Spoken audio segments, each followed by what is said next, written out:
Today, we're exposing 5 childish tricks that adults still use to control you literally every single day. I'm going to walk you through real-life examples and explain the mechanics behind each tactic.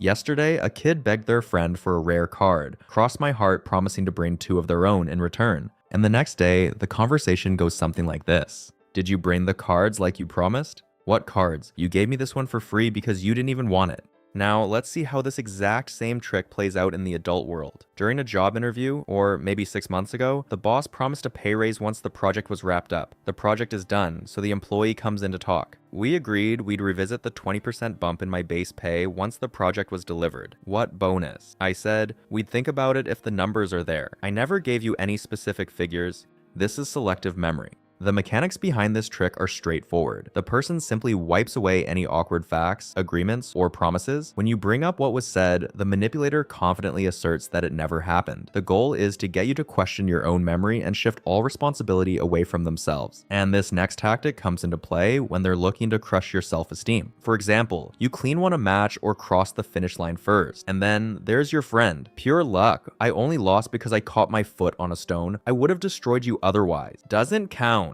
Adults can still perceive life as a game. After working long and hard on a project, an employee was finally promoted. And here's the comment he got. Oh, congratulations. Well, there's so much turnover in our department right now, there was no one else to take it. Just make sure you actually work properly now. They gave you the position, but you still have 0 experience. This is devaluation. The mechanics here are all about artificially downplaying your success, feelings, or hard work. The manipulator frames your achievements as pure luck, totally basic, or completely irrelevant. The ultimate goal? To chip away at your self-esteem and confidence so you forget your own worth and become way easier to control. Now, this next move turns the tables entirely, going from arrogant belittling straight to putting on a show of total helplessness. Parents can make a gentle comment about bad behavior, and this is what they get back. You don't even love me at all. All you ever do is scold me. I'm just the worst kid to you. Adult scenario. Someone gets caught lying or flirting on the side and their partner confronts them. Why are you texting your ex? You have no idea how hard this is for me. You're always at work and I feel so lonely and abandoned. I was just looking for a little bit of warmth. Why are you pushing me like this? This is pity play.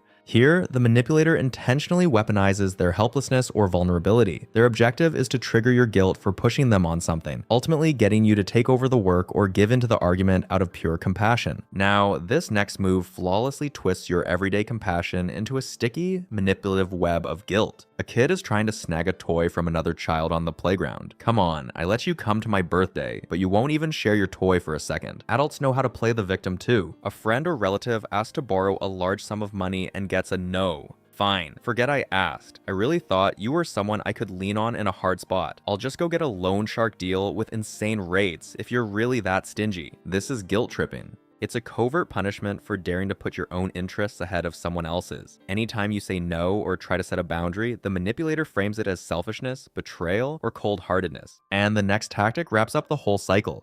A kid can convince other kids not to share their treats with a friend, only to dramatically step in and offer their own. Nobody was gonna give you any candy, but I stood up for you and gave you my very last one. In adult life, the stakes are always higher. A friend pays an expensive restaurant bill or purchase without asking, even though you explicitly said you'd cover it yourself. Put your card away. I already covered it. Look, I know times are tough for you right now. Don't argue. I'm happy to spend the money on you. This is white knight. The danger here is that the manipulator often manufactures the crisis themselves, either blowing a tiny issue completely out of proportion or stirring up chaos only to heroically fix it. You end up seeing them as a savior, when in reality, they just staged the whole drama to prove their worth and gain control over you. Which tactic do you see people pulling the most often? Let me know in the comments, and don't forget to guard your boundaries.